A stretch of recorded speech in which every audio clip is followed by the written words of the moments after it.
L'audience du 20 août est maintenant ouverte.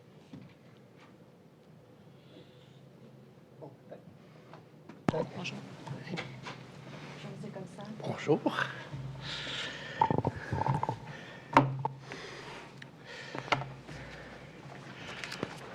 Je suis prêt pour l'identification des parties. Absolument. Donc, Simon Tremblay pour la commission. Audrey Gagnon pour la Société d'emploi avocat. Bonjour, Pierre-Luc Beauchesne de Bernard Roy pour le procureur général du Québec. Bonjour, Marie-France Lebel de Bernard Roy pour le procureur général du Québec. Hein? Bonjour, M. le commissaire. Bonjour tout le monde. Sébastien Laprise, l'anglo avocat pour la Société d'assurance automobile du Québec. Bonjour. Bonjour, Lisa Lister pour la Société.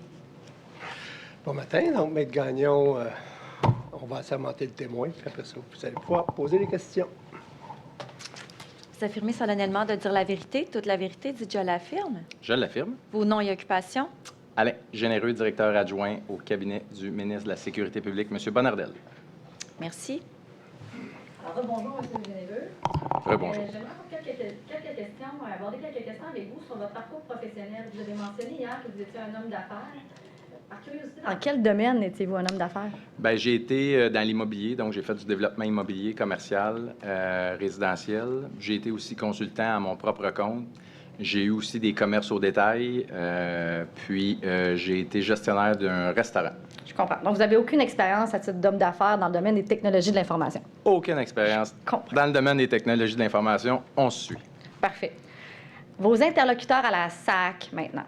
Donc, est-ce que vous pouvez me les nommer en ordre chronologique lorsque vous avez été responsable des dossiers de la société au cabinet de M. Bonnardel?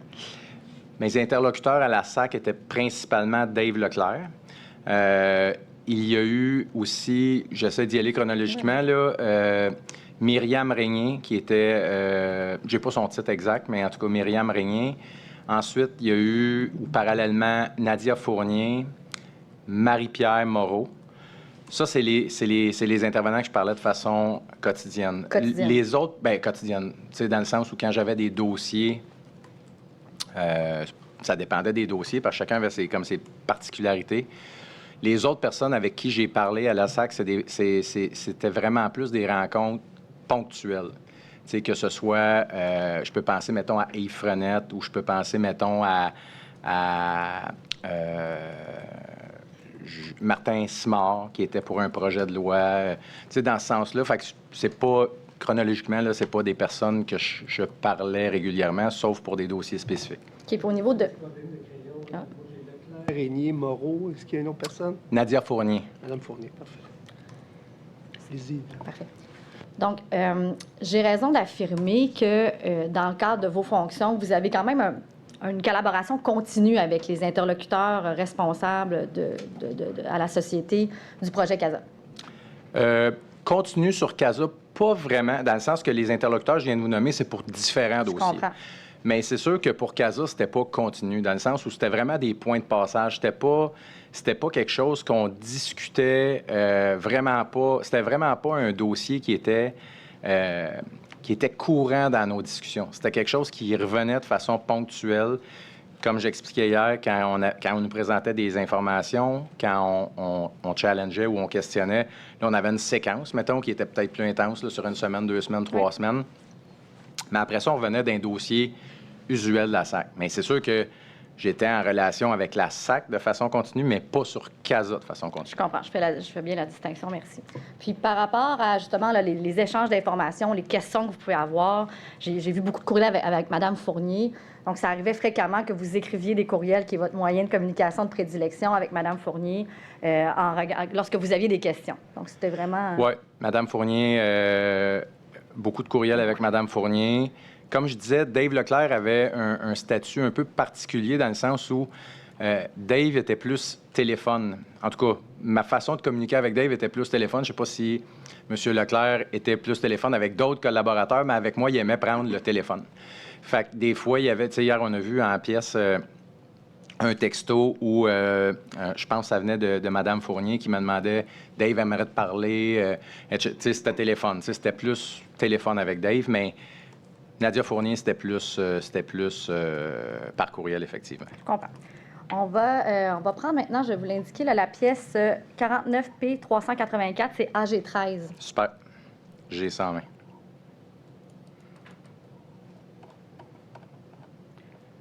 Donc, ce n'est pas AG13.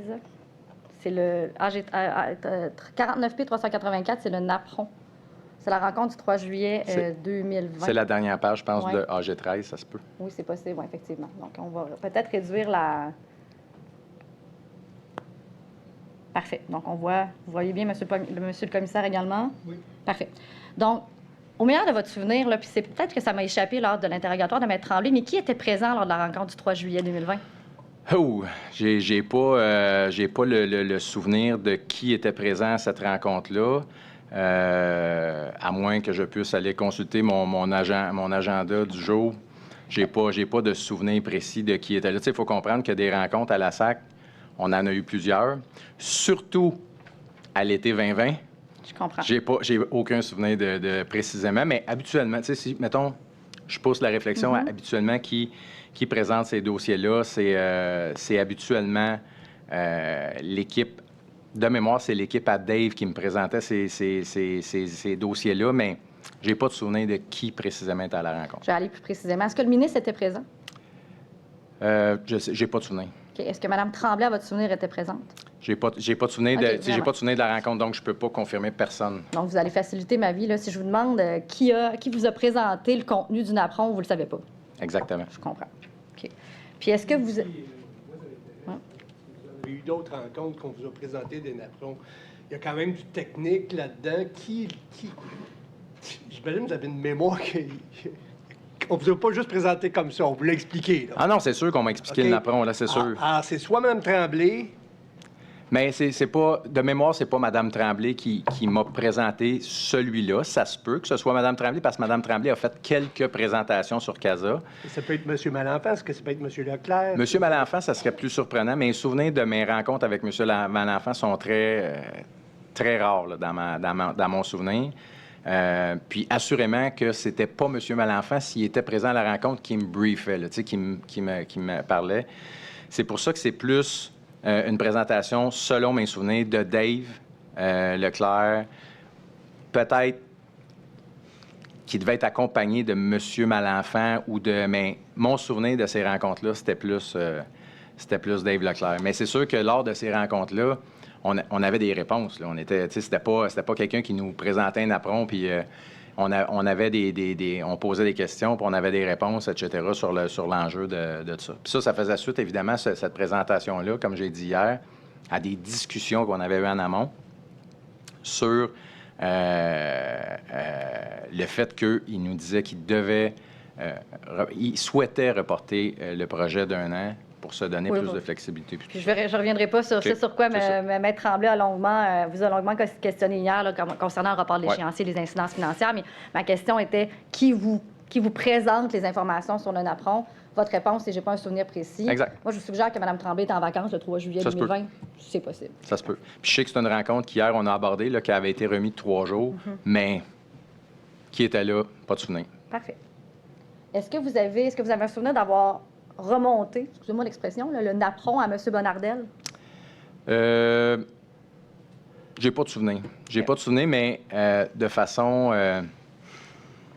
usuelle, c'est sûr que ma directrice de CAP, parce que mon intermédiaire premier dans le cabinet, tu sais, hier, on parlait de la chaîne hiérarchique. C'est sûr que ma directrice de cabinet, c'est sûr qu'elle a eu l'information. On parle de Mme Aubry qui Exact. sera la prochaine témoin. Parfait. Je change de sujet. Rencontre du 15 février 2021, on en a également longuement parlé, là, la rencontre du 182 millions. Là. La durée de la rencontre? Je dirais que c'est environ... ça n'a pas été si long. Je dirais que c'est une rencontre qui a peut-être... il y avait pour le volet CASA, ça n'a pas été si long parce qu'il y avait d'autres éléments à l'ordre du jour. Pour l'élément CASA, je dirais que c'était en début de rencontre. C'était le premier point à l'ordre du jour, puis Mme Tremblay avait amorcé la rencontre avec ça. Je dirais que c'était peut-être... Je vais chiffrer ça là, entre 15-20 minutes. Je comprends. Merci. Puis on comprend, là, vous l'avez dit, là, c'est à partir de ce moment-là que votre confiance est un peu plus ébranlée. Là, Exactement. Vous passez de picosseux à suspicieux. Là. Exact, on peut dire ça. Pas ça comme ça. Est-ce qu'après cette rencontre-là, vous avez demandé d'obtenir les revues complètes de l'auditeur externe EY? Non. Moi, ce que j'ai demandé, c'est d'avoir le napperon complet du projet de 682 millions qu'on nous a présenté à cette rencontre-là pour avoir l'état détaillé. Puis, on voulait aussi avoir les informations d'EY. Mais là, votre question précise sur le rapport complet, oui. La réponse est non. La réponse est non. Parfait. Pas de souci. Mes prochaines questions vont traiter justement d'EY. OK. Il y a plusieurs personnes qui sont venues témoigner, là, dont M. si ma mémoire est bonne, Fortin, lundi, là, à l'effet que la présence d'EY, là, à titre d'auditeur externe, c'est un mécanisme de contrôle important pour eux. J'imagine que c'était la même chose pour vous. Oui. EY, moi, je le voyais vraiment comme un auditeur externe important pour nous. Surtout pour m'assurer, bien, en fait, EY le dit lui-même dans son rapport, n'est pas là pour faire respecter les budgets, est là pour faire respecter les processus et mécanismes de la SAC pour être capable de livrer le projet. D'accord. Fait que moi, EY, je le voyais vraiment comme le mécanisme, entre guillemets, de protection pour s'assurer que la SAC puisse livrer ce projet-là à temps. C'est comme les yeux externes au niveau de l'évolution du projet en regard de sa planification. Je comprends qu'il est Exact. fou, mais au C'est niveau de ça. la planification, Ouais. qui mène à ce qui est vraiment important pour vous, vous l'avez dit à plusieurs reprises hier, la livraison, le déploiement là, de la livraison 2. Là. Exactement. C'est ça, OK. Puis j'imagine que lorsque vous... Là, je comprends que vous n'avez pas demandé les revues complètes, là, je vous en tiens pas grief, mais lorsque vous recevez les synthèses, j'imagine, j'ose croire que vous les lisez attentivement. Oui, bien, on lit les... Bien, tu sais, le document qu'on reçoit, c'est la page résumée, là, tu sais, Oui. c'est ça. Fait que oui, on lit les lignes, là, puis on s'assure de poser des questions quand on a des enjeux, parce que dans les revues EY, ça nous soulève des enjeux du rapport passé, des mesures correctives qui ont été adoptées par la SAC, puis là, ça nous dit si on est-tu à la bonne place, on n'est pas à la bonne place, y a-t-il un enjeu, etc. Je suis d'accord avec vous. D'ailleurs, on va prendre la 5e revue d'EY. Je vous demanderai, Madame l'assistante greffière, 49P 390 AG 21. On va prendre la page 1 en premier, là, contextualiser un peu l'envoi pour Monsieur le commissaire.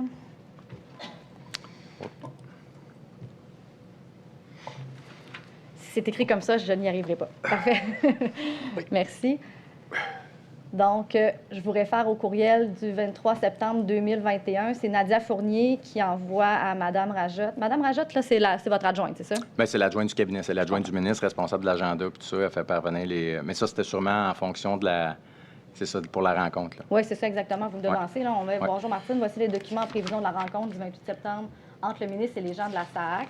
Et donc, si on descend un peu, donc on comprend que c'est la documentation en prévision de la rencontre au sommet là, que vous avez, je crois même, vous organisée. Là. Oui.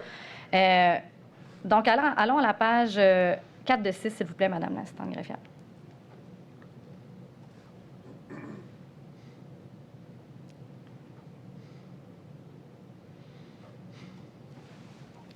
Donc, c'est effectivement le sommaire de la 5e revue du projet CASA. Puis on voit là, au tout début, là, les travaux de la 5e revue ont lieu entre la fin avril 2021 et le début août 2021. Donc, c'est somme toute contemporain Exact. à votre rencontre. Oui. J'aimerais lire certains passages avec vous. Oui. Dans la section « Appréciation du niveau de risque par rapport à la dernière revue ainsi que nos différentes marges de manœuvre Là, on voit le premier petit triangle. L'équipe de direction du projet CASA continue de bien gérer dans l'ensemble le processus de gestion de risque. Deuxième petit triangle, dans l'ensemble et sur la base des éléments connus à ce jour et des efforts continus pour gérer la portée et le développement, nous sommes d'avis que le programme est présentement en contrôle des travaux de développement à compléter et que la planification prévoit une marge de manœuvre adéquate sur le plan des cycles 16 et 17 pour absorber certains impondérables anticipés de livraison. Cependant, cette marge de manœuvre disponible ne doit pas servir à prévoir des éléments inconnus à ce jour, incluant les travaux majeurs pour prendre en considération de nouvelles réglementations éventuelles. Exact. Moi, je suis sur ce Oui, parti-là. je comprends. La nouvelle réglementation éventuelle. Est-ce que vous avez pris connaissance de ce passage-là en vue de la rencontre du 28 septembre, j'imagine? Oui, oui. OK. Est-ce que vous avez discuté de l'impact de nouvelles réglementations éventuelles lors de la rencontre du 28 septembre 2021? Je me souviens pas qu'on a discuté spécifiquement de nouvelles réglementations lors de la rencontre, mais on a eu des échanges avec la SAC avant sur l'impact de mettre de la nouvelle réglementation, tu sais, que ce soit ou autre. Puis, Que ce soit quoi? ben, tu sais, les points d'inaptitude que je vous parlais hier, OK. etc., là, qui peut être nécessiter des ressources TI. Puis juste avant cet envoi-là a été fait le 23. 23 septembre. Le 17 de mémoire, j'ai reçu un courriel comme quoi la SAC n'était pas capable de mettre en mesure pas les recommandations, mais les mesures qui étaient prévues dans le règlement qui avait été adopté dans la loi de l'année d'avant. Puis, c'est là que j'ai informé mon directeur de cabinet, mon directeur, Mme Aubry, là, je mêle le temps, mais qu'on n'était pas capable de livrer, que la SAC n'était pas capable de livrer. Et c'est pourquoi j'ai demandé au ministre, dans mes questions préliminaires qu'on a passées hier à la revue du 28, de demander à la SAC quand on pourrait avoir ces changements-là. Mais, à mon souvenir, on n'a pas, évidemment, pour le ministre, c'était un enjeu, on n'a pas demandé de modifications réglementaires qui nécessitaient des changements. Tu sais, pour nous autres, là, la priorité, c'était la livraison, c'était pas les mesures réglementaires, même si on avait une volonté de vouloir changer, on savait que le projet était trop critique. Je comprends bien pour ce que ça. vous dites. Dans le fond, c'est la raison pour laquelle, quand vous disiez hier à Maître Tremblay, la chose qu'on voulait le moins, là, c'est le report d'1 an de plus. Là. Exact. Parce que c'était comme interrelié. Là. Donc Exact. là, vous aviez commis un peu sur stop les nouvelles réglementations en relation avec la transformation numérique. Puis d'où vraiment que le radar est sur les délais de livraison pour que ça soit livré, qu'on ne reporte pas d'1 an en 2024. Là. Exactement. Bon, ouais. Continuons encore la lecture. Dans le troisième petit triangle, dans ce contexte, il est primordial de réduire au strict minimum l'ajout de nouvelles fonctionnalités à la portée du projet, de continuer à envisager la réduction du nombre d'objets RICEF et, si nécessaire, de considérer le report de quelques mois, livraison 2.5, de la mise en production de certaines fonctionnalités non critiques peu utilisées ou facilement soutenues par une application déjà existante ou même un processus manuel. Bon, évidemment, c'est technique, là, mais ma question est la suivante, est-ce que vous avez discuté, c'est écrit noir sur blanc, là, du report de la livraison 2.5 lors de la rencontre du 28 septembre 2021? Oui. Je me souviens pas si c'est à la rencontre du 28, par contre, là, mais je me souviens d'avoir eu des échanges là-dessus sur qu'est-ce qu'il en était. Là, je me souviens pas exactement quelles étaient ces fonctionnalités-là, mais on me disait, on va quand même migrer le système. Tu sais, parce que tantôt, pas tantôt, mais hier, je vous disais, il y a 75 nouveaux services à la clientèle. Fait que là, on m'expliquait que le 2.5, c'était certaines des fonctionnalités. Je suis pas capable de mémoire de vous dire c'est lesquelles, mais on était confortable avec le fait que... Puis on était conscient aussi que c'était un gros déploiement, qu'il y avait des gros enjeux, puis c'était surtout l'accès aux clients. Que sur les 75, comme je vous ai dit hier, fonctionnalités, qu'il y en ait 50 60 70 de livrés à l'hiver, c'était pas autant important que de faire le pas pour y aller. Parce que nous autres, ils nous expliquaient que c'était la migration du système qui était l'enjeu. Nous autres, on s'est dit, un coup que le système il est implanté, même si ça prend quelques mois faire les livraisons des fonctionnalités ultérieurement, on n'avait pas d'enjeu avec ça. Là. Nous autres, on n'était pas coûte que coûte sur la livraison de 100 des 75 applications. Je comprends la nuance. Okay. Alors, la page suivante. Page 5 de 6, à la section planification. Planification ressources, là, on voit dans la marge, vous le voyez à gauche. Oui. Bon, niveau de risque, là, on voit un carré blanc avec entouré de rouge. Oui. J'imagine que vous aviez remarqué là, cet indicateur de risque lors de la rencontre. Okay. On va lire la section plus problématique, là, si je peux me permettre l'expression. Là. Dans la planification, on lit l'impact de projets concurrents et de nouveaux besoins d'affaires, nouvelles lois, changements dans les règles d'affaires, demeure un risque significatif pour la réalisation de la feuille de route. Ces initiatives viennent consommer le temps des ressources déjà hautement utilisées, telles que les analystes d'affaires et les analystes fonctionnels, et peuvent forcer les équipes à retravailler des objets déjà livrés et approuvés, le rework. Donc, question pour vous, est-ce que vous avez questionné en quoi consistait un projet concurrent? Spécifiquement, je ne me souviens pas de ça, mais ce passage-là, le résumé de cette ligne-là, c'est une discussion que j'avais eue évidemment avec Dave sur... Tu sais, Dave Monsieur Leclerc me disait tout le temps, tu sais, Alain, tu ne peux pas nous passer des commandes, tu sais, nous autres, nos équipes sont saturées, etc., etc. Puis nous autres, on disait, oui, d'accord, tu sais, on ne passera pas de nouvelles commandes, mais tu peux-tu nous livrer ce qu'on s'est engagé? Puis là, quand je faisais référence au PDI, c'était de quoi que la SAC s'est engagée un an avant à nous livrer, puis tout ça.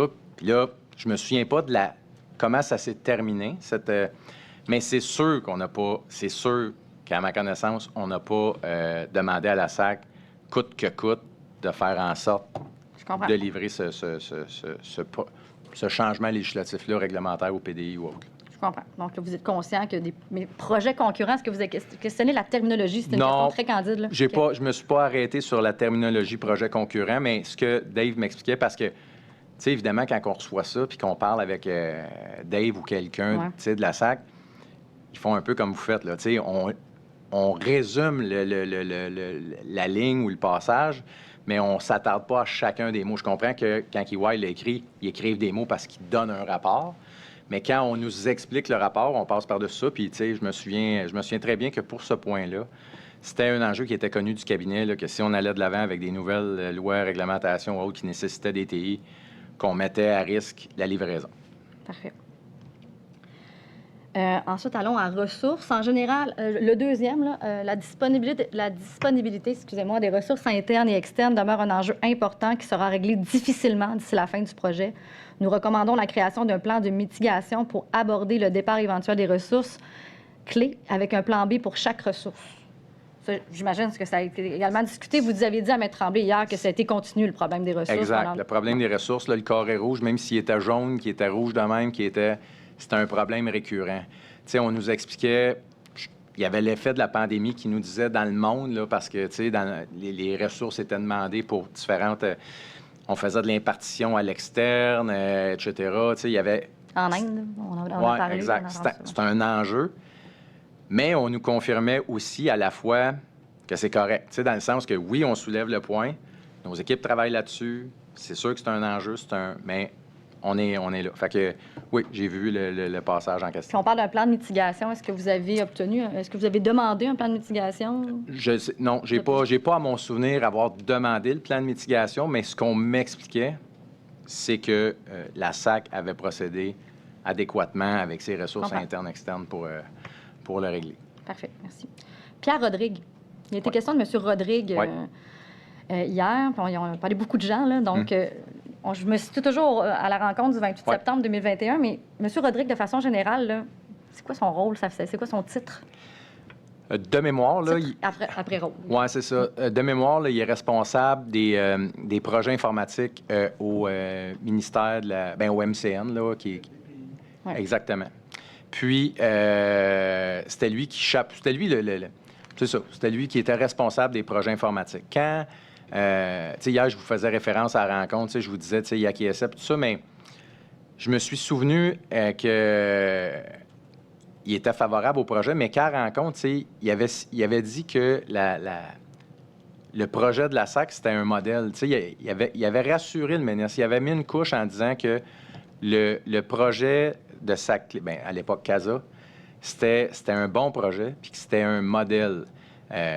Dans cette rencontre. Il n'a pas pris la parole vraiment dans la rencontre, mais je me suis souvenu de ça que... Mais c'est gros, là, de dire que c'est un modèle. C'est pas banal, là. C'est pour ça que vous en souvenez. Là, je le sais, mais c'est sûr que pour lui, il était satisfait des rencontres, pas des rencontres, du suivi de CASA, puis il nous avait soulevé ça comme point, puis c'est sûr que dans la rencontre en tant que telle, c'était rassurant pour nous autres que le DPI, là, le responsable des projets informatiques qui assiste à la rencontre, à l'état de situation de la SAC, etc., nous confirme que c'est un projet qui est, somme toute, un bon projet. Le système intégré de gestion des ressources informationnelles, un nouvel acronyme, le SIGRI. Est-ce que vous êtes familier avec ça? Zéro. Parfait. Je ne pose pas plus de questions. C'est facile de même. La 6e revue d'EY maintenant, c'est 49P 435. Puis pour vous, M. Généreux, c'est AG 69.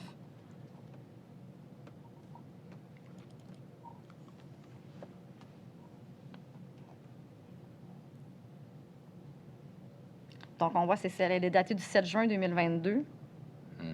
Il y a un courriel du 8 juin de Mme Tanguay, là, je pense la première page, là, mais c'est pas... Bon, vous voyez, là, c'est Martine Tanguay qui vous l'envoie, simplement pour contextualiser, Monsieur le commissaire, là, le 8 juin. Bonjour, comme convenu, voici le sommaire du rapport EY. Puis, je vais faire le même exercice que j'ai fait tout à l'heure avec vous. Là, je vais vous cibler certains passages. Là. Est-ce que la 6e revue, avant de commencer ça, est-ce que vous avez transmis la 6e revue à M. Lépine à ce moment-là? Exact. J'ai transmis la revue à M. Lépine en lui disant hier qu'on devait se parler là-dessus. Puis évidemment, assurément, on s'est parlé au cabinet là, parce qu'on était... C'est l'été avant les élections. C'est ça. Puis on travaillait ensemble. Fait qu'on était ensemble au cabinet là, le lendemain. Parfait. Donc, on va aller à la page 4 sur 14, s'il vous plaît, Madame l'assistante greffière. 4. Oui. Oh, vous êtes plus vite que moi. Attendez. Oui, mais en scrollant, ça va assez Ça va mieux, hein? rapidement. Ouais.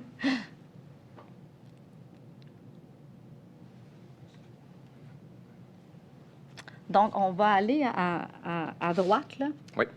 Vous voyez comme une espèce de... Oui, le petit... Oui, ouais. encadré, là. J'attire votre attention et celle de M. le commissaire au point 2. Observation clé en date d'aujourd'hui, là, on se rapporte, on est en juin 2022. Là. La contingence de développement est présentement remplie par le développement de la solution cycle 16 et 17. La contingence, en vos mots, là, parce on en parle comme si c'était un mot que tout le monde utilisait au quotidien, là, mais je ne suis pas certaine. Donc, c'est quoi la compréhension que vous avez du mot contingence et son impact? Bien, la contingence, c'est la mesure pas de remplacement, mais de soutien. Je vais dire ça de même. C'est une mesure... Marge de manœuvre? On peut dire marge de manœuvre. C'est une mesure additionnelle. Là. C'est une mesure...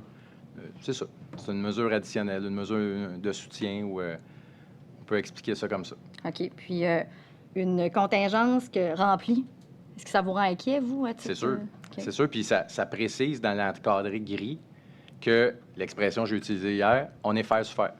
Tu sais, dans le sens où on n'a plus de marge de manœuvre, on n'a pas de contingence. C'est ce que j'ai dit hier. Là. Oui. C'est ça.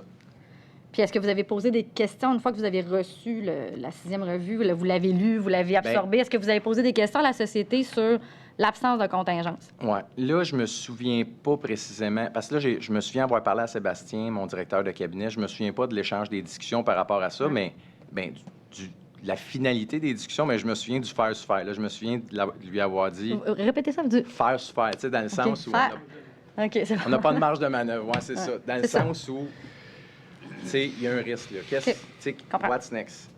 Ensuite, le point 3. Un retard important sur la finalisation des procédures fait l'objet d'un plan d'action de priorisation. Donc, est-ce que vous avez questionné la société sur le plan d'action de priorisation là, qui est mentionné ici là, par EY? Je n'ai pas de souvenir d'avoir questionné, tu sais, point par point, ces éléments-là. Ça, il faut dire que ce document-là m'a été transmis par courriel, mais il m'avait été probablement présenté dans la rencontre avec le NAPRON, parce que ça fait suite à une rencontre. Tu sais, le courriel que je reçois, c'est suite à une rencontre. J'ai pas de souvenir de la rencontre, mais c'est sûr que si on m'a présenté ce document-là dans la rencontre, probablement qu'on a eu des échanges sur ces points-là, parce que le NAPRON fait référence au coût, mais fait aussi référence à l'échéance. Je comprends. Mais moi, M. Généreux, je sais que vous ne vous souvenez pas de la rencontre. Fait que je vous pose des questions sur le rapport que vous m'avez dit avoir lu. Là. C'est ça. Non, je comprends. Mais tu sais, là, si vous m'y allez point par point en me disant, avez-vous posé des questions là-dessus, j'ai pas de mémoire spécifique sur chacun des points. Mais je vais quand même le faire parce qu'il y a des éléments importants. Et puis, vous me répondrez. Là, le point 4, certaines interdépendances pourraient impacter la livraison, dont le module IRP de SAP, le contrôle routier, et le service d'authentification gouvernementale, le fameux SAG. Là. Donc, vous, là, à ce moment-là, est-ce que vous avez eu des échanges avec la société sur ces deux éléments-là qui sont interdépendants? Là? Je comprends. J'ai pas de souvenir de ça. OK.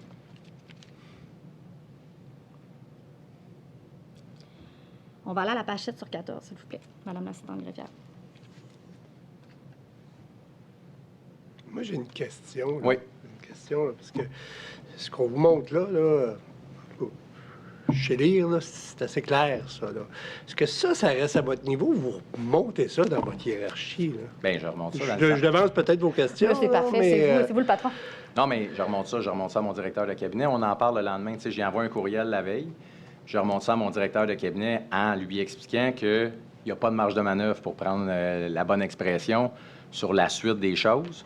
C'est sûr que pour nous autres, c'est préoccupant, mais la rencontre de la veille, il n'y avait pas rien, à mon souvenir, qui était problématique sur l'échéance, quand même. Malgré... Mais c'est debout depuis hier, là, puis je devance mes questions, je m'en garde toujours pour la fin, là, mais qui me fatigue, là, c'est-à-dire... Ça, c'est pas caché, on vous les montre, vous venez de le dire, à réponse à M. Gagnon, là, vous l'avez là, dans la réunion, puis vous le recevez après, là. Right? Oui. C'est exact, là? Oui. OK. Vous avez ça, là, en tant que tel, donc... mais du même souffle, quand vous dites, vous sortez des réunions, vous êtes rassuré, on vous rassure comment?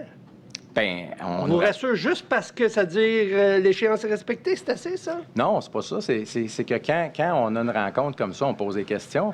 On pose des questions sur, malgré ce qui est écrit, là, est-ce qu'il y a un risque pour l'échéance? On nous dit, on est là-dessus, on travaille sur les mesures, on est encore aligné avec l'échéancier, etc. C'est sûr que la Société de l'assurance nous fournit de l'information. Parfait. Je vous suis, admettons, là. Ouais. Je vous suis sur rassurer quant à l'échéance. Mais quand je vois que je suis... Puis je reprends votre expression, je suis faire sur faire. Dans ma tête, là, je me dis, ça va prendre d'autres argent, là. Ah, ben moi, je suis pas là, dans le sens... Non, mais je suis pas... Ça, honnêtement, le rapport des bois, pour nous autres, c'est une échéance. C'est sûr que s'ils sont capables de livrer le projet le 31 décembre en maintenant la fin de la livraison, je suis pas en train de faire une corrélation entre faire sur faire, ça prend de l'argent. Là. Je suis pas là, là. Moi, je suis pas là, en tout cas. OK. Est-ce qu'on peut revenir à la page 4 sur 14, s'il vous plaît? Monsieur le commissaire m'a donné des idées de questions.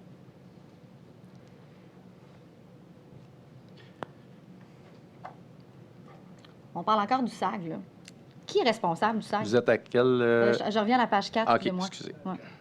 C'est allé trop vite. C'est... ben ça, c'est... C'est pas vous. C'est pas nous. C'est qui? C'est pas nous, c'est le DPI, là, le MCN, qui est responsable de ça. Puis, la rencontre qui a eu lieu quelques jours après que j'ai reçu ça, c'est là, bien, tu sais, hier, j'expliquais que le SAG, c'est là la première fois qu'on a entendu parler, dans le fond, là, du système SAG, des enjeux par rapport à ça. Puis la rencontre qui a eu lieu 5 jours après la réception de ce courriel-là, c'était avec le MCN. Qui du MCN? Le ministère était là, Pierre Rodrigue était là. Tu sais, hier, on a fait le tour Oui, là, mais... des personnes. Je me souvenais, même s'il y en a plusieurs que je me souvenais pas, ces personnes-là étaient là, puis c'était une présentation à la rencontre. Puis est-ce que le MCN vous explique le fait que le SAG n'aura pas d'impact sur la livraison du projet CASA? J'ai pas de souvenir précisément sur ce qui s'est dit en termes de SAG, impact, livraison là, à cette rencontre-là. Je pense que la rencontre, bien pas je pense, mon souvenir de la rencontre, c'était plus de l'arrimage. La SAC expliquait son projet. Le MCN recevait la présentation du projet, expliquait aussi sa participation dans le projet, tu sais, puis c'est un C'est interdépendant, c'est écrit noir sur blanc. C'est interdépendant, exactement.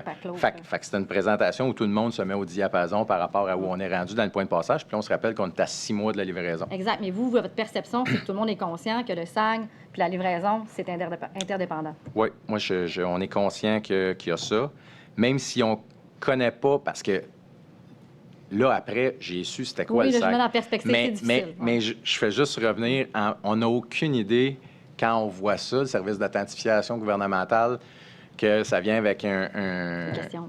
c'est ça, les questions, puis tout le processus qui est mis de l'avant. Tu sais, je me souviens dans la présentation, je rouvre une parenthèse, mais tu sais, il y avait toute une stratégie de communication de prévue en amont, tu sais, pour le SAG. Là, tu sais, Par qui? dans la présentation, je présume que c'était la SAC, mais je ne sais pas si c'est la SAC ou le MCN, mais il y avait une stratégie de communication qui était prévue pour informer les gens en amont de s'inscrire sur le SAG pour avoir accès au service. Parce que, à votre connaissance, est-ce que c'était une responsabilité du MCN ou une responsabilité de la SAC? J'ai aucune idée. Là, tu sais, dans la présentation, on voyait ça, il y avait... Puis je vous demande quelque chose qui fait quand même quelques années. Là. Ouais. OK. Mais ça me semble très clair. Votre témoignage est clair là, sur l'interdépendance. Là. Donc, allons à la page 7, s'il vous plaît, Madame l'assistante greffière.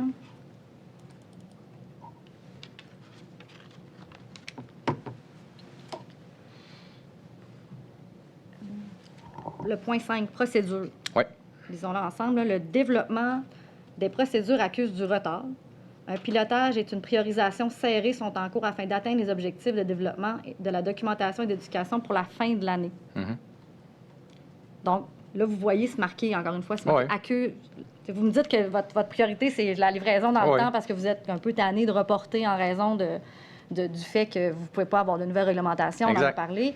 Là, c'est marqué « accuse du retard ». Est-ce que vous avez questionné la société sur l'impact de ce retard-là qui est nommé? Là? Je me souviens pas précisément, point par point, des questions qu'on a posées, mais sur le retard en question, on nous confirmait qu'on était toujours en mesure de livrer ce projet-là à la fin de l'année.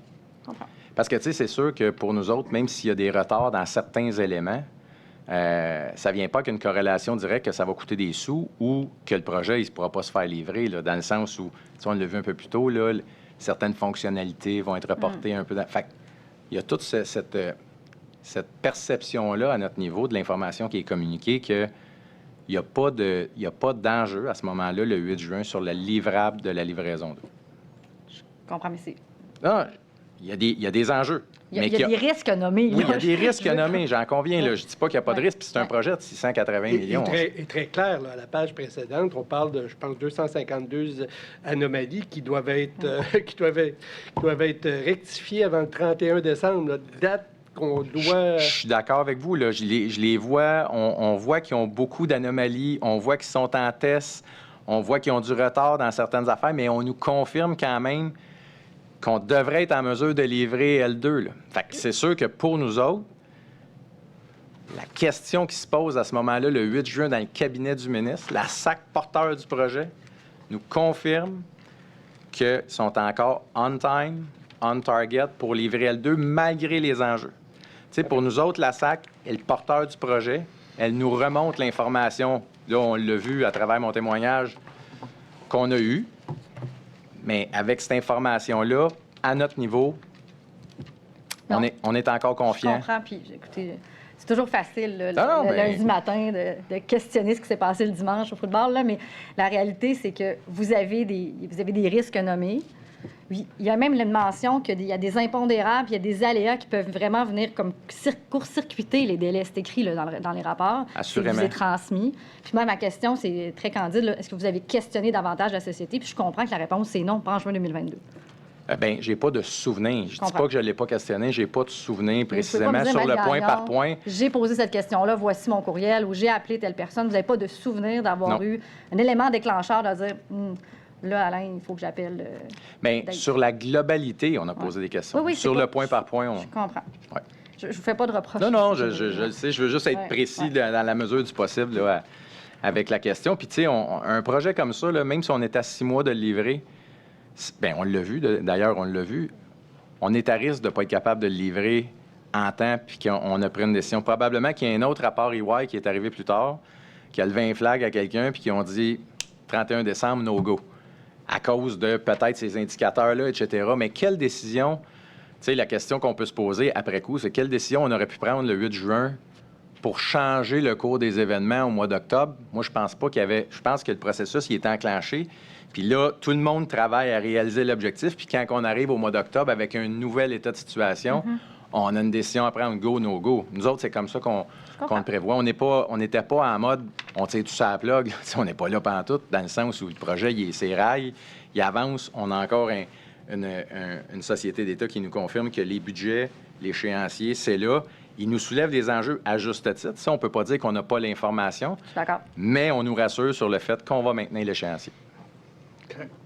Dernière question sur la CAP. Il y en a été question brièvement là, hier. Là. Est-ce que... donc, je comprends que vous, on a vu certains courriels, puis je veux pas... je pense que c'est admis, là, Mme Fournier vous envoyait les documents pour approbation ou commentaire. Est-ce que c'est à votre connaissance que Mme Tremblay transmettait également les documents pour commentaire à Mme Aubry? Non, j'ai Pas pas cette information-là. J'ai pas cette information-là. Je comprends. Puis en juillet 2019, est-ce que vous étiez l'attaché conseiller responsable de la société? Non. Donc, c'est pas à votre connaissance que la... C'était Pierre Tremblay. C'était Pierre Moi, Tremblay. je suis arrivé, tu sais, c'est ce que je disais hier d'entrée Ouais. de jeu, le plus à l'autre, fin de l'été, tu sais, août, septembre. Est-ce que c'est à votre connaissance, malgré tout, là, que la société a transmis à la CAP le contrat intervenu avec LGS et le contrat intervenu avec SAP? Non. OK. Je vous remercie beaucoup, M. Généreux. Ça me fait plaisir. Semaine Gagnon.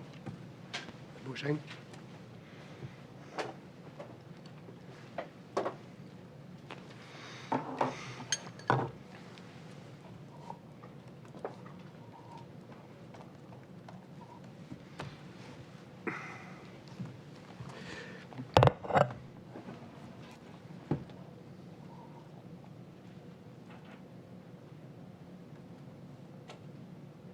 Monsieur Généreux, vous avez parlé hier, lors de votre témoignage, d'une rencontre avec le CA de la SAC au mois de mai 2022.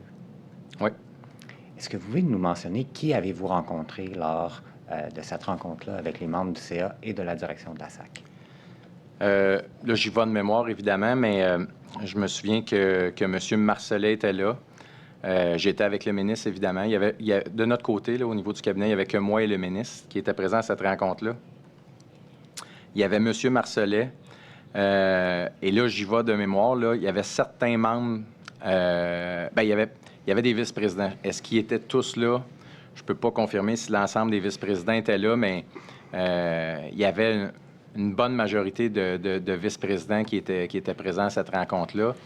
Et certains membres du conseil d'administration. Comme j'ai expliqué hier, ces rencontres-là, habituellement, se passent en 2 temps. Le ministre est invité par le président ou la présidente. Petite rencontre à huis clos entre le président, la présidente et le ministre et moi sur... C'est informel un peu, là, mais c'est un moment privé qu'ils ont. Après ça, le souvenir que j'ai, c'est que M. Marcellet nous a invités à aller rejoindre ses collègues puis tout ça. Puis c'est des discussions où le ministre peut parler à chacun de ses vice-présidents, il peut parler des vice-présidents de la société, il peut parler aux membres du CA, puis il échange sur la vision, l'orientation, les enjeux de la SAC. C'est vraiment une discussion informelle sur... Je pense que les gens sont contents, sont heureux de pouvoir rencontrer le ministre et leur partager leur vision de certaines affaires. Moi, ça m'avait permis de comprendre la SAC s'en allait où dans ses centres de services parce que on était en transformation organisationnelle non livrée, mais en processus de. Puis je voulais connaître la vision. On parlait des économies hier, comment la société était pour rendre ces centres de services accessibles. J'avais eu une belle discussion avec M. Frenette sur sa vision des choses, qui était très claire, lucide, puis le lendemain, il m'avait échangé un courriel là-dessus. Par rapport aux autres conversations que vous avez eues, quelles ont été les discussions relativement au projet CASA? Dans cette rencontre-là, je n'ai pas de souvenir qu'on a été abordé sur le sujet CASA spécifiquement. Je n'ai pas de souvenir là-dessus. Suivant cette rencontre-là avec le CA et les dirigeants de la SAC, quelle a été votre prochaine rencontre avec M. Denis Marcellet? C'est probablement celle du 8 juin, celle où j'ai été convoqué par Teams, puis ensuite en présentiel, qui a été déplacée hier, dont je me souviens pas de l'essence. Bien, l'essence de la rencontre, c'est le napperon, mais je me souviens pas de la rencontre proprement dit, mais c'est celle qui figure à mon agenda. Lors de son témoignage, M. Marcellet a parlé d'un repas au restaurant au cours du mois de mai, le 15 mai, si je ne me trompe pas. Quels sont vos souvenirs à cet effet-là? Oui, il y a eu ça, c'est vrai. Entre-temps, il y avait eu ça.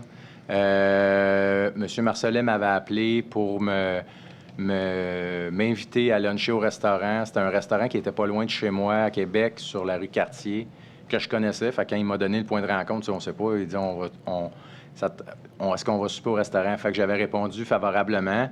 M. Marcellet, c'est quelqu'un que j'avais une bonne relation avec lui, là, dans le sens où, on échangeait, pas régulièrement, mais on avait une relation. Fait que j'étais allé au restaurant avec lui, puis je me souviens que c'était un souper très informel. Il me parlait de sa famille, je parlais de ma famille, il reste à Québec, déménager à Montréal, etc. Mais c'était... Oui, on était allé souper au Bistrot M sur la rue Cartier, de mémoire. Et quelle a été la teneur des discussions relativement au projet CASA? De mémoire, il n'y a pas eu de discussion spécifique sur CASA lors de ce souper-là. On était beaucoup plus dans nos vies personnelles ou dans le regard politique, les partis politiques, la fonction publique. On était très général. On n'était pas dans des dossiers de la SAC lors de ce souper-là. Je n'ai pas ça à mon souvenir. Je comprends de votre témoignage ce matin et d'hier que suivant cette rencontre-là du 15 mai, la prochaine rencontre est celle du 8 juin 2022. C'est ça qui est à mon agenda, mais là, qui était présent à la rencontre, etc., j'ai pas de souvenir de cette rencontre-là. Lors de son témoignage, M. Marcellet a mentionné qu'il a eu une discussion de quart d'heure avec vous et qu'il vous aurait mentionné soit d'un dépassement de coût, soit d'un avenant au contrat. Dans le cas qu'une telle conversation aurait eu lieu, quel geste auriez-vous posé? Ben là, on y va au conditionnel, mais c'est sûr que si je suis informé d'un dépassement de coût pour un gars qui picasse comme moi depuis 2 ans et demi sur des dépassements de coûts, j'avise le ministre. Hier, on faisait référence à l'ordre hiérarchique. Là, le ministre aurait été informé en même temps que mon directeur de cabinet sur cette info-là. Là. C'est sûr que c'est pas de l'information que j'aurais gardée à mon niveau. Là. Et quelle aurait été votre réaction si de telles informations vous auraient été communiquées? La réaction que moi j'aurais été très surpris parce que dans la journée, j'ai un apron qui confirme 682 millions remis des mains de Denis Marcellet à cette rencontre-là, ou en tout cas à la rencontre que je suis convoqué par Denis Marcellet. Fait que ça serait un peu illusoire qu'on me présente un apron qui confirme des chiffres depuis plusieurs mois et que à la suite de cette rencontre-là, on me dise que les chiffres sont pas bons. Suivant cette rencontre-là du mois de juin, est-ce que vous vous rappelez d'autres rencontres avec M. Denis Marcellet? Il y a eu celle au cabinet du MCN concernant la rencontre que je parlais tantôt précédemment, où la SAC venait présenter un PowerPoint que j'avais jamais eu, là, mais c'était une présentation plus générale. Donc, j'ai assisté à cette rencontre-là où la SAC présentait au MCN, dans le fond, l'évolution du projet CASA, faisait référence au service client, faisait référence au SAC, faisait référence à la stratégie de communication qui était pour s'en suivre dans ce projet-là. Et c'est là que j'ai rencontré Denis Marcellet par la suite. Et lors de cette rencontre-là, quels sont vos souvenirs par rapport à de possibles dépassements de coûts? Ah, il n'y en a pas eu. Il n'y a eu aucune discussion de dépassement de coûts. Il y a pas, on a même présenté le même napperon qu'on a vu hier, qui nous a été présenté, à l'exception de la mention qu'on a vue dans le commentaire là, concernant le contrat qui n'avait pas été porté à ma connaissance ou soulevé à ma connaissance, là, concernant que le commentaire était à l'effet que la différence entre la présentation du 8 juin et du 13 juin, on avait retiré un passage comme quoi on était capable de réaliser le projet à l'intérieur du budget de 682 millions. On avait retiré ça pour la présentation du ministère, mais ce n'est pas un document qui m'avait été présenté avant, ni le PowerPoint, ni le document. Fait que j'ai pas remarqué cette nuance très subtile-là qui m'a été cachée. Là. Moi, je le vois comme ça par la SAC dans son plaidoyer, mais les chiffres étaient les mêmes que dans mon tableau du 8 juin. Lors de son témoignage, M. Marcellet a fait part également d'un dîner qu'il aurait eu avec vous et Maître Marie-Ève Beaulieu au cours du mois d'août. Oui, c'est un déjeuner. C'est un déjeuner. J'étais à Montréal, puis il voulait me présenter. M. Marcellet avait fait procéder à une réorganisation de son état-major, ses vice-présidences au sein de la SAC. Puis, il avait embauché Marie-Ève Beaulieu à titre de vice-présidente relations intergouvernementales. En tout cas, elle avait ce poste-là. Dave Leclerc avait été déplacé. Fait que mon interlocuteur des 3 dernières années, Dave Leclerc, avait de nouvelles responsabilités à l'intérieur de la société. Puis Marie-Ève Beaulieu prenait sa place. Puis, étant donné que j'étais à Québec, j'étais à Montréal plutôt, puis que Denis savait que j'étais à Montréal, je pense qu'il m'avait invité à aller déjeuner avec lui pour me présenter Marie-Ève Beaulieu, puis me dire si tu as des enjeux. Il dit, je le sais que la session est quasiment finie, on ne sait pas si vous allez revenir au ministère des Transports, mais si tu as des enjeux, si tu as des affaires, voici Marie-Ève, puis tout ça.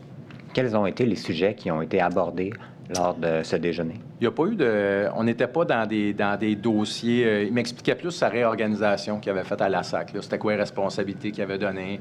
Marie-Ève, c'est quelqu'un qui avait travaillé avec lui à l'époque dans un autre ministère ou organisme. Puis on était plus sur une rencontre d'introduction que des dossiers formellement sur le fond. On n'a pas parlé de dossiers de la SAC. Il n'y a pas eu d'ordre du jour. C'était pas une rencontre formelle. Dernière question. Lors de son témoignage, M. Marcellet a également fait part d'une rencontre qu'il aurait eue en septembre 2022 avec M. Yves Ouellette, qui est le secrétaire général du gouvernement. Quels sont vos souvenirs relativement à une rencontre qui aurait eu lieu entre M. Marcellet et M. Ouellette? J'ai pas de souvenir de ça. J'étais pas impliqué dans ce processus-là. J'ai aucune idée. Est-ce que ça vous dit quelque chose? Est-ce que vous avez un souvenir quelconque? Non. Merci beaucoup. Monsieur le commissaire, je vais avoir un bref réinterrogatoire, pardon. Je vais avoir besoin d'une pause d'une dizaine de minutes pour acheminer les pièces dans mes comptes. Parfait, Mme le greffier, vous me faites signe quand les parties sont prêtes. Merci. Veuillez vous lever.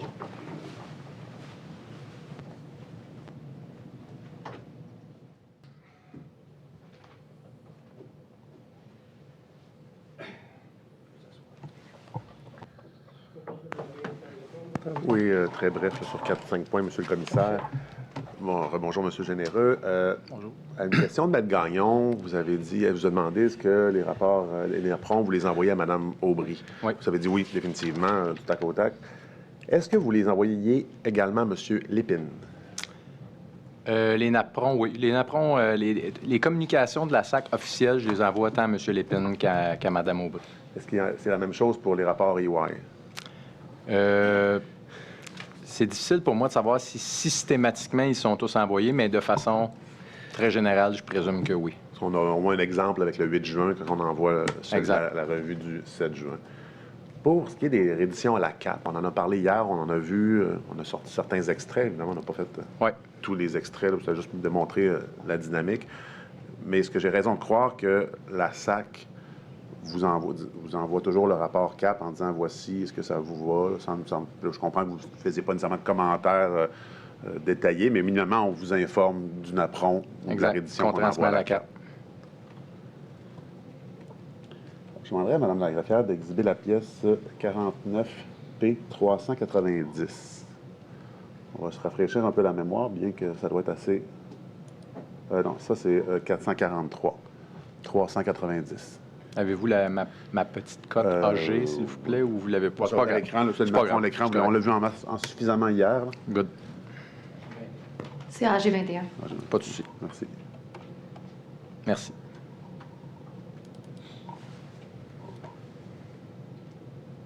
Mettre une petite mise en contexte. Donc, bon, on se rappelle que... oui, c'est la bonne page. Oui, merci. On peut le laisser à l'écran. On se rappelle que le 30 juin, il y a un apprend du 30 juin qui est présenté le 3 juillet, compte tenu de la remise de la rencontre prévue le 30. Et là, on a des nouvelles informations. On en a discuté amplement hier.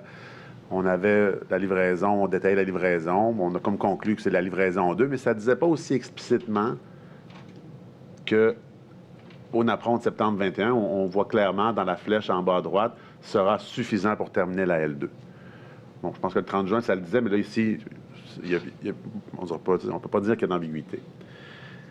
Tantôt, on en a parlé lors de l'interrogatoire de Maître Gagnon de la livraison L2.5, la 2.5. Oui. C'est quand la première fois que vous entendez parler d'une livraison 2.5, c'est-à-dire qu'on va diviser la 2?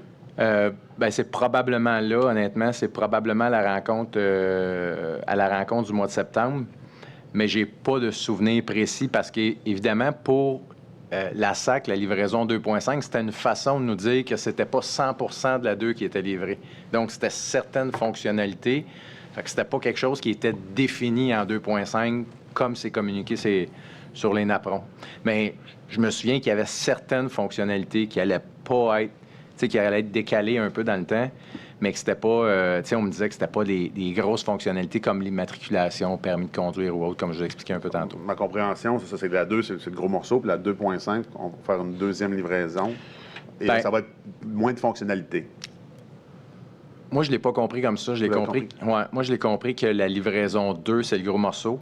Puis dans le gros morceau, il y a certaines fonctionnalités qui vont être décalées dans le temps, mais c'est pas nécessairement que 2.5 va être un bloc avec une date, avec une échéance. C'était comme des fonctionnalités à venir qu'on va pouvoir intégrer dans les semaines ou mois suivants. C'était pas quelque chose qui était planifié ou dans le temps avec une date d'échéance formelle.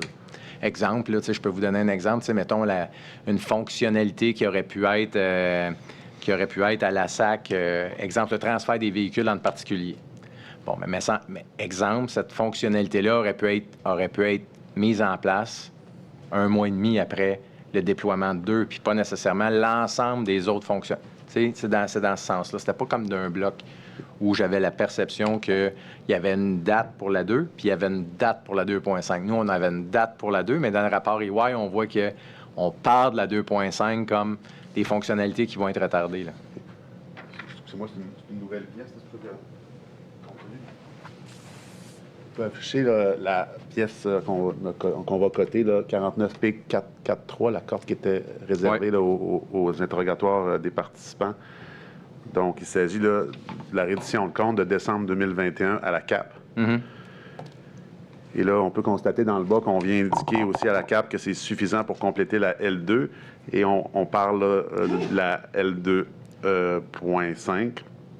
Donc, pour vous, là, est-ce que la L2 puis la L2.5, c'est 2 livraisons ou c'est une Pour seule? moi, c'est la même. Pour vous? Pour moi, c'est la même. Donc, ça ne soulève pas là, de lumière ou de drapeau quand on dit... Par rapport on au a une financement 2. ou à la livraison, non. Sur la livraison de certaines fonctionnalités, on comprend qu'ils sont décalés. Mais pour nous autres, la livraison 2, c'est la livraison 2. On nous a toujours parlé de le back-office, le service client et l'indemnisation. Fait que tout ce qui concerne le service client, là, on comprend qu'ils ont dit 2.5 pour justifier la mise en application de certaines fonctionnalités retardées de quelques semaines ou mois. Mais on ne parle pas d'une échéance. On ne nous a pas présenté jamais la 2.5 comme on va livrer ça 6 mois ou 8 mois plus tard, etc. C'était toujours dans l'optique de certaines fonctionnalités. Quand vous voyez 2.5 pour la première fois ou vous en entendez parler, est-ce que vous posez des questions à savoir si est-ce que c'est différent de la livraison 2? Parce que 2 et 2.5, pour moi, c'est pas la même chose. Là. Il y a 0, 1, 2, 2.5 puis 3. Ouais. Quand ils ont amené le 2.5, ils nous l'ont expliqué que c'était des fonctionnalités qui faisaient partie initialement de la 2, mais que dans le déploiement, ils seraient déployés plus tard. Pour se donner, là, j'y vais de mémoire, mais de mémoire, c'était pour se donner le temps de digérer la 2, le gros bloc, service client, etc. Parce que, tu sais, vous vous souvenez, au début, la L2, c'était 50 services clients. Là, de m'amener, c'était rendu 75 services clients, tu sais, dans lequel ils voulaient intégrer certaines choses. Fait qu'il y a certaines fonctionnalités à travers cette L2-là qui étaient déployées ultérieurement. Moi, je l'ai plus perçu comme une façon de déployer dans le temps certaines mesures de la L2, mais pas comme un livrable différent avec un échéancier ou un budget rattaché à ça. Et donc, quand c'est écrit dans différents approns, aux différentes instances, suffisant pour compléter la L2... La L2.5, dans ma tête, est inclus. Est-ce que vous posez la question? Je me souviens pas, mais je répète que c'est certaines fonctionnalités. Tu sais, c'est pas... On m'a jamais séparé ça en termes de présentation. Tu sais, comme dans le NAPRON, là. Le NAPRON qu'on me présente, il n'y a pas de 2.5, c'est L2. Fait que c'est sûr que pour moi, 2.5 est dans L2 et pas dans L3. Si je parle en termes financiers, là.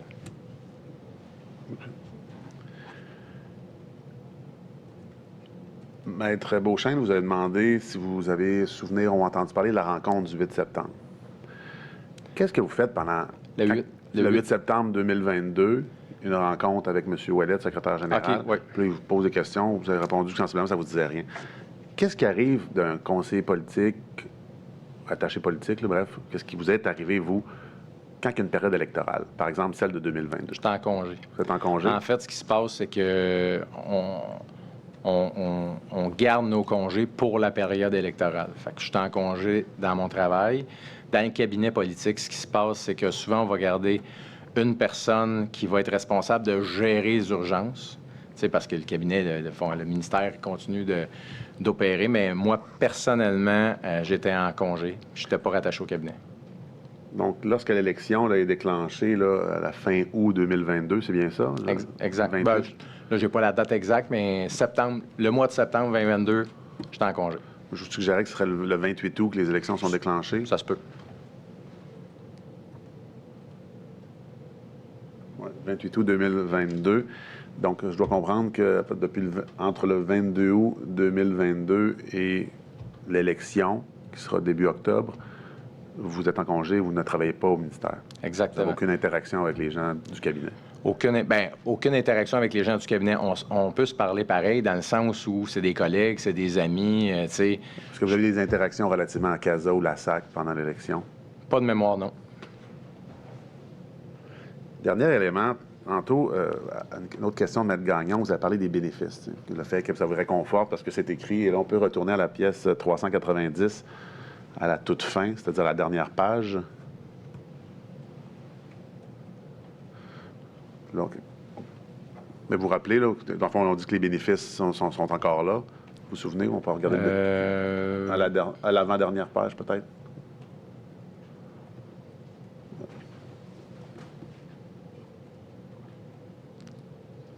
Non, en fait, c'est la...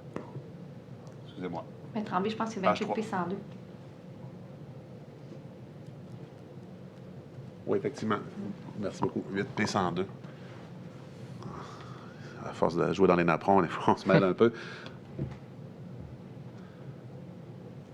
Donc, la 28P 102, qui se trouve être le napperon là, de juin. L'un des deux napperons de juin. On se rappellera qu'il y a deux napperons différents. Oui. Et si on va à la page 2, s'il Oui. vous plaît. Bon, merci beaucoup. Donc, on bénéficie, ça vous dit que ça vous réconforte, mais est-ce que vous questionnez le fait que bénéfices et rentabilité évalués en octobre 2021, on est quand même rendu en juin 2022, on fait ça vraisemblablement une fois par année, un petit peu plus. Est-ce qu'il y a des questions qui sont posées à savoir, est-ce que c'est toujours bénéficiable, c'est toujours rentable, malgré la révision de la stratégie contractuelle et, et le jaune qu'on retrouve sur Oui. le Nous, napperon? notre évaluation qu'on fait à ce moment-là, je ne me souviens pas si j'ai posé la question spécifique, mais l'évaluation qu'on fait, c'est toujours en fonction de l'information qu'on a, où on nous a informé. La dernière information sur les bénéfices sont de 692 millions. J'ai toujours un apprend 682.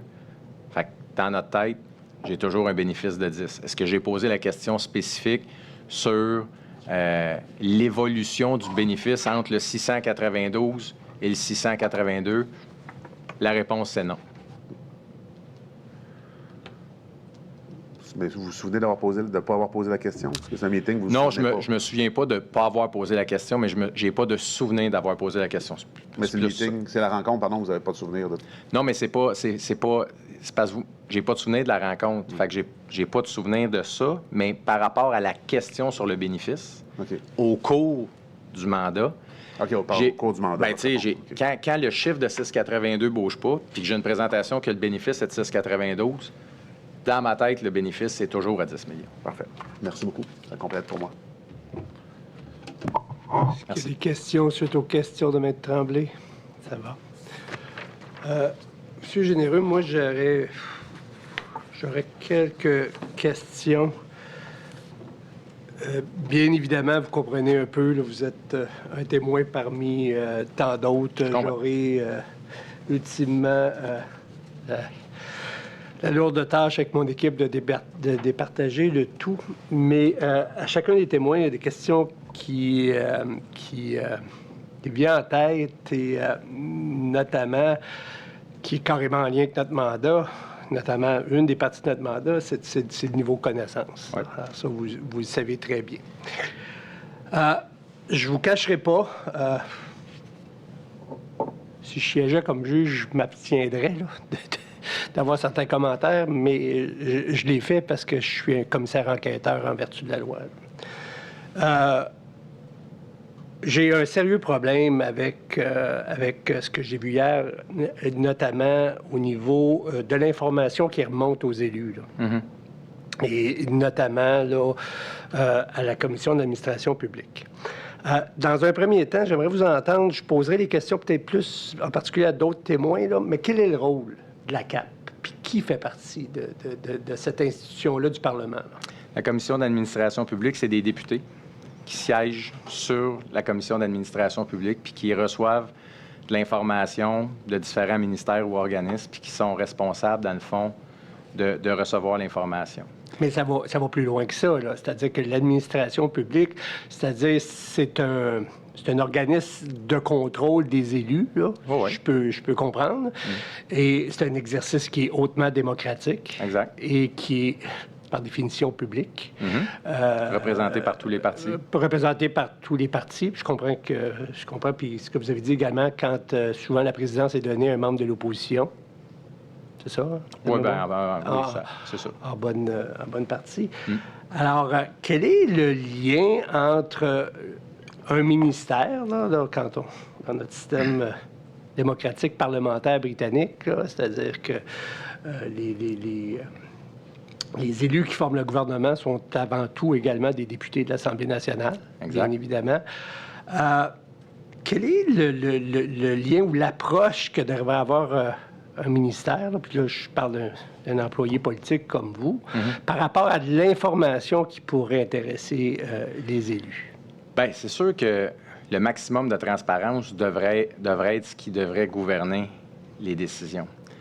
Dans le cas qui nous occupe, il faut comprendre que le contrat, parce qu'on parle du contrat qui est obligatoire pour la Société de l'assurance automobile du Québec à faire une reddition de compte à la CAP, c'est une entente entre le Trésor qui ont autorisé ces sommes-là à la Société de l'assurance automobile du Québec. Puis pour diverses raisons qui leur appartiennent, on demandait à la SAC non pas de faire une reddition de compte au Trésor, mais à la CAP.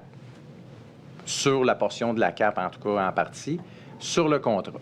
C'est sûr que à la lumière des informations qu'on a aujourd'hui, puis qu'on voit que le contrat est différent le projet est différent du contrat, donc l'écart entre le 682 et le 458, le Trésor aurait-il pu demander à la CAP de présenter le projet dans sa globalité? La question se pose, puis effectivement, c'est... Mais de quel droit un organisme d'État, puis je pense tout haut également, un organisme d'État là, qui est la Société d'assurance automobile du Québec, organisme dont les membres, pas les membres, là, mais les employés sont nommés en vertu de la loi sur la fonction publique, qui a un conseil d'administration, qui a une direction générale, vous demande de ne pas transmettre de l'information. Là. Je ne l'ai pas rêvé, là. C'est en preuve. Là. Je l'ai vu noir sur blanc, là, de ne pas transmettre de l'information, notamment sur les coûts réels que vous savez. Mm-hmm. Donc, c'était la troisième partie du document qu'on vous a envoyé aux élus, dont fait partie également votre formation politique. Oui. Je comprends votre question, mais c'est sûr que de quel droit la Société de l'assurance automobile du Québec pourrait divulguer plus d'informations à la CAP. Ils ont pas... L'obligation, là, dans le dossier du contrat, vient du Trésor. Est-ce que la Société de l'assurance aurait-elle pu être plus transparente? La réponse, c'est oui. La question aussi qu'on peut... Mais moi, je suis picosseux, là, moi aussi, là, OK? C'est-à-dire que la Commission de l'administration publique, corrigez-moi, là, je l'ai peut-être tout faux, là, mais son nom le dit, là. C'est l'administration publique, les finances publiques, etc., qu'elle a le droit de regarder en tant que telle le coût total d'un projet. Pensez pas que c'est important pour la mission et le mandat de la Commission? Il faut comprendre aussi qui est dans le rapport annuel de gestion de la SAC. Tu sais, c'est public, là, dans le sens où, quand on regarde le rapport annuel de gestion de la Société de l'assurance automobile du Québec, on voit le développement informatique, les soldes de développement informatique. Au 31 décembre 2022, ce solde-là, il est à 732 millions de mémoire. Fait que c'est public. À chaque année, on voit le solde début, solde de fin, développement informatique. On peut faire une corrélation facilement entre CASA puis les développements informatiques de la SAC quand on lit le rapport annuel de gestion. Est-ce que dans le rapport annuel de gestion, on vient ventiler précisément la dépense CASA dans le développement informatique? La réponse est non. Mais on a quand même 732 millions en développement informatique dans le rapport annuel de gestion. Fait que l'information n'est pas cachée. Il faut partir du principe où c'est quoi qui est public? Le rapport annuel de gestion est public, évidemment, et il fait état de l'ensemble des revenus et dépenses de la société d'État, incluant son projet CASA dans son développement informatique. Là, on a une reddition de compte additionnelle qui est demandée par le Trésor à la société pour l'évolution du projet, du contrat avec l'Alliance. À votre question, je suis d'accord. Est-ce qu'on aurait pu faire plus? La réponse, c'est oui, pour transmettre de l'information publique. Mais moi, je vous amène aussi au cabinet. C'est dans le sens qu'on a vu, vous êtes en mesure de constater que l'information est... On l'a dit, là, je suis picosseux, puis j'ai possiblement pas assez posé de questions encore, mais l'information monte difficilement au cabinet. Difficilement. Puis, comme ministre responsable, comme cabinet d'un ministre responsable, on doit travailler en partenariat. En tout cas, moi, c'est ce que je m'attends. Les employés de la Société d'État et la présidente et chef de direction, le président, directeur général, le conseil d'administration, doivent monter de l'information au cabinet aussi. Oui, on peut poser des questions et on pose des questions et on a été rigoureux, mais oui, on nous a clairement dissimulé. Tu sais, là, c'est sûr qu'on fait un topo en 10 heures d'audience avec vous sur, tu sais, des napperons, on met ça en comparaison, puis tout ça, mais ces informations-là, là, quand ils montent à espacer de 5-6 mois, puis qu'ils changent une ligne, puis ils nous disent, on vous a envoyé ça il y a 6 mois, voici, je vous le retourne. Mais quand on les regarde, juste avant de passer en commission, pour un compare, on se dit, c'est même pas cette version-là qu'on a reçue. Ils ont changé une ligne, ça devient de l'information qui est difficile à digérer pour un cabinet politique. Fait que je comprends votre point pour le public. Moi, je vous amène aussi sur le point politique. À un moment donné, il faut que l'information monte d'un cabinet politique pour qu'on soit capable de bien faire notre travail, de mieux faire notre travail, c'est sûr. OK. Mais je reviens, là, c'est-à-dire, parce que là, moi, je vous écoutais là, depuis hier, là, puis je suis quand même privilégié. Là, j'ai tous les bouts. Là. Ouais. J'ai tous les bouts. Je vois que, selon votre témoignage, que en premier, pendant quelques mois, quand vous ramassez le dossier de votre prédécesseur, vous ramassez le dossier de la SAQ, vous êtes, durant quelques mois, sous l'impression qu'on est à 458 millions coût du projet, tout est là. Je vous ai bien, dans les premiers mois, jusqu'à temps que vous avez une conversation informelle. On sait qu'il y a une participation de la SAC puis que ça vient avec de l'argent, mais c'est dans les opérations courantes. Tu sais, ce qu'on nous explique, c'est qu'il y a des gens des TI qui, de la SAC, travaillent sur le projet CASA. Mais le coût du projet CASA externe aux opérations de la SAC, il est de 458 millions. À ce moment-là, vous avez raison, vous m'aviez bien compris, on nous parle que du 458 millions. Mais quand on regarde avant CASA, dans les livres... Mais vous me répondez très bien à ça, mais moi, ce que je veux savoir, c'est quand on vous dit ça, là, à 458 millions, on vous donne ça, que c'est le coût du contrat, puis que vous savez bien qu'il y a des ressources de la SAC. Est-ce qu'il y a des questions qui sont posées actuellement? Est-ce que vous les avez, ces ressources-là? Est-ce que ça s'en va en ressources extérieures? Est-ce qu'il y a d'autres contrats? Et est-ce que vous êtes capable de me dire c'est quoi l'effort de la SAC là-dedans, en termes de ressources internes puis de ressources externes? Est-ce que ça, c'est posé comme question? Bien, il me le présente dans le NAPRON, ressources internes, ressources externes. On l'a dans le NAPRON, la proportion 32-35 de ressources internes. La réponse qu'il nous donne, ce sont des ressources internes, à savoir, est-ce que j'ai posé la question, est-ce que c'est un contrat qui est donné à des consultants externes, si c'est des ressources actuelles de la SAC? Non, je n'ai pas posé la question à savoir si c'était des ressources qui étaient en sus des opérations de la SAC, mais pour nous autres, quand ils nous présentent ça, ce sont des ressources de la SAC, de la Société de l'assurance. Puis tu sais, j'ai pas l'expertise pour savoir si 152 TI pour la Société de l'assurance automobile du Québec, c'est suffisant pour se gouverner ou si ça en prend 350. C'est pour ça qu'on a des vice-présidents, une présidente qui sont en mesure de voir c'est quoi la nécessité des besoins à l'intérieur de leur société d'État. Nous, comme ministre, comme gouvernement, on a la responsabilité de s'assurer qu'il y a une bonne gestion des finances publiques, que les services sont rendus à la population, puis qu'il y a un souci d'efficacité de la société d'État. Mais je suis pas... Puis peut-être que j'ai tort, mais je ne suis pas dans le micro de savoir d'où vient la source d'où vient la source de la ressource. Est-ce que c'est un contrat interne, externe? Puis tu sais, on l'a vu durant mon témoignage, il y a des enjeux de ressources. Fait que quand il y a des enjeux de ressources, il faut trouver des ressources. Est-ce qu'on est capable de les avoir à l'interne avec un processus d'embauche? Est-ce qu'on va les chercher par contrat?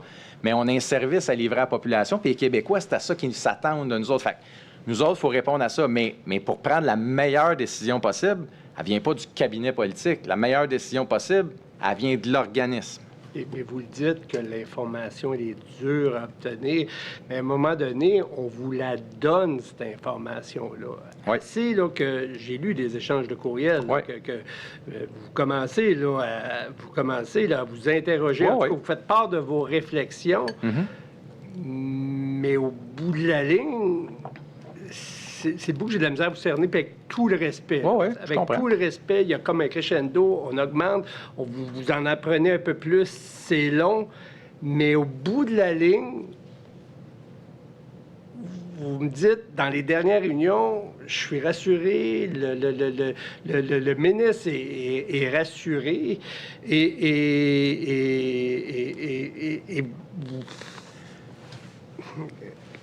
Comment dire? C'est-à-dire que après ça, vous dites, bien, vous avez de l'information parcellaire, vous ne saviez pas, vous pensez déjà la 2.5 pour vous, ça fait partie de la 2, alors que c'est les contrôles routiers, c'est quelque chose. On perd des morceaux, puis vous en apercevez de ça. Puis au bout de la ligne, vous remettez à votre successeur, puis avec tout le respect que je vous dois, ça va bien. Le projet s'éraille. Ouais. C'est ouvert. Ouais. C'est là que je me confonds. Là. Ouais, je comprends. Puis je prends vos commentaires, mais ce qui est important, tu sais, pour Je nous suis pas autres... de Monday morning quarterback, là, c'est facile de dire aujourd'hui, Non, là, non, on sait je tout, comprends, mais, là, je mais, comprends. mais je reviens. Je comprends. je On se met reviens dans le temps. On se met dans le temps. là, je Je comprends. me mets dans le temps. Ouais. Et Ben- puis je le dis pas là avec. Je le dis. C'est Picasso, je suis pas là. Mais vous êtes une Je le sens personne. pas, je le C'est sens votre pas. job, là, c'est d'obtenir des réponses, etc. Puis j'ai l'impression que, au bout de la ligne, c'est ce qui se dégage que vous satisfaisez de l'information parcellaire. Alors qu'il y a des parcellaires, là, on s'entend, là, c'est-à-dire, peut-être pas marqué noir sur blanc, mais il y a des signaux, là. Il y a vraiment des Mais signaux. il faut comprendre qu'il y a beaucoup de discussions, tu sais, il y a beaucoup d'échanges où je comprends quand on lit le courriel puis qu'on s'attarde précisément aux mots puis tout ça, mais quand on échange suite à la réception d'un apron avec un vice-président ou avec quelqu'un de l'organisation puis qui nous rassure. Puis là, je comprends que le mot est peut-être pas le bon, mais on nous rassure en nous disant, même si c'est écrit, là, on est toujours on target, on va réussir, on a des enjeux de ressources, etc.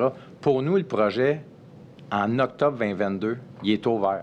Pour nous, même s'il y a des enjeux de ressources, même s'il y a une livraison 2.5, parce qu'on va livrer certaines fonctionnalités plus tard, pour nous autres, encore aujourd'hui, il est ouvert. Mais puis vous l'avez pas fait, là, puis c'est correct, là, puis on s'entend, là.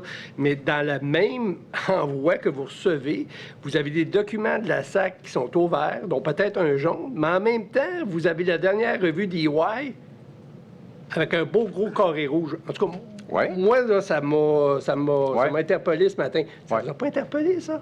Mais oui, ça m'a interpellé. C'est exactement ce qu'on a fait.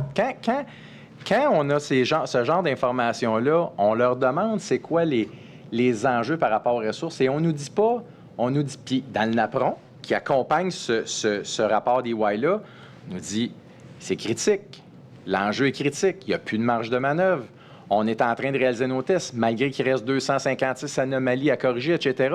C'est normal, on est dans les derniers mois de développement. À ce moment précis-là, la SAC qui est... Tu sais, je le répète, mais elle se proclame, puis elle l'est à juste titre, le porteur de ce projet-là. Elle nous dit, on va livrer le projet le 31 décembre. On va respecter 682 millions. Puis le rapport de la VGQ, le contraste qu'il faut faire aussi, c'est le rapport de la VGQ nous parle toujours du 1,1 milliard, tu sais, de l'excédent de 500 millions. Là, depuis 24 heures on n'est pas là. On est toujours avec le 682 millions qui nous a été présenté, puis qu'on est à l'intérieur de ça, dans ce qui nous a été communiqué. Avec de forts signaux qu'on va avoir besoin d'argent. Avec des signaux qui laissent peut-être planer certains doutes, mais ils sont là, tu sais, la SAC investit de l'argent dans son développement informatique avant CASA, et elle va continuer après CASA, parce que de l'argent en informatique, indépendamment de CASA, ça va en prendre, là, même quand il va être livré CASA, là, pour supporter le projet. Puis je vais laisser la SAC expliquer c'est quoi la mécanique, mais nous autres, la livraison du projet, comme je vous l'ai expliqué, clé en main, 682 millions livrés L2, dans le rapport annuel de gestion, dans les tableaux de bord de la SAC, ça se tient. Là. On n'est pas à 1,1 milliard. Tout ça se tient. Puis les informations qu'on nous donne, oui, il y a des enjeux, oui, il y a des risques, mais ça se tient. C'est sûr que je comprends, là, en 2025, là, puis on a quelqu'un qui a eu accès à des documents, des dossiers, des personnes qu'on n'a pas eu.